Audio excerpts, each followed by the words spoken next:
যারা বলেন মেয়েরা বাবার বাড়িতে রাজকন্যা, শ্বশুর বাড়িতে দাসী, শ্বশুর বাড়ির ভাতের অনেক মূল্য, কোন ভিত্তিতে এই কথাগুলো বলেন জানি না, তবে আমি বলবো আপনার অভিজ্ঞতা স্বল্প, এজন্য আপনার কাছে বাবার বাড়ি রাজপ্রাসাদ মনে হয়েছে।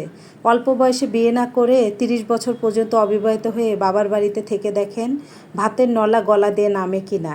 প্রতিবেশীর অল্প বয়সী মেয়েটা যখন বাচ্চা কোলে করে না আপনার সামনে দিয়ে যাবে তখন কেমন হয় অনুভূতি। আপনার জন্মদাত্রী কিভাবে কলিজা ছেড়ে আঘাত দেয়, খোঁটা দেয় বয়স বেশি হয়ে যাওয়ার কারণে। প্রতিবেশী খোঁটা কখনো শুনেছেন? ডিভোর্সি মেয়ের দিকে তাকান, জামাই বাড়িতে যখন ঝগড়া হয় তখন বলে চলে আয় আমরা আছি, 2 দিন বাবার বাড়ির হোটেলে খান, তারপর গলা দিয়ে ভাত টেনে উঠাতে পারবেন তো? আপনার কিং বাবার কুইং মা যে আপনি আদরের কন্যা, উঠতে বসতে সেই খোঁটা তাদের আর মনে থাকবে না। আর যদি ভাইয়ের হোটেলে খান, ভাতকে আর ভাত মনে হবে না, বিষ মনে হবে। আর আপনি যদি দেখতে কালো হন তাহলে তো আর কি বলবো, জন্মের পর থেকেই শুনতে হবে এই সমাজ আপনার আর কোনো গুণ দেখবে না। তাই আপনি যতই বলেন না কেন যে আপনি বাবার রাজকন্যা, তা কি এখনো আপনি জানেন না। সব কিছুর একটা নির্দিষ্ট সময় পর্যন্ত মূল্য থাকে, হোক সেটা মানুষ কিংবা পণ্য। মেয়েদের যদি স্বামীর বাড়িতে সুখ না হয় তাহলে মেয়েদের বাবার বাড়িতেও সুখ নাই।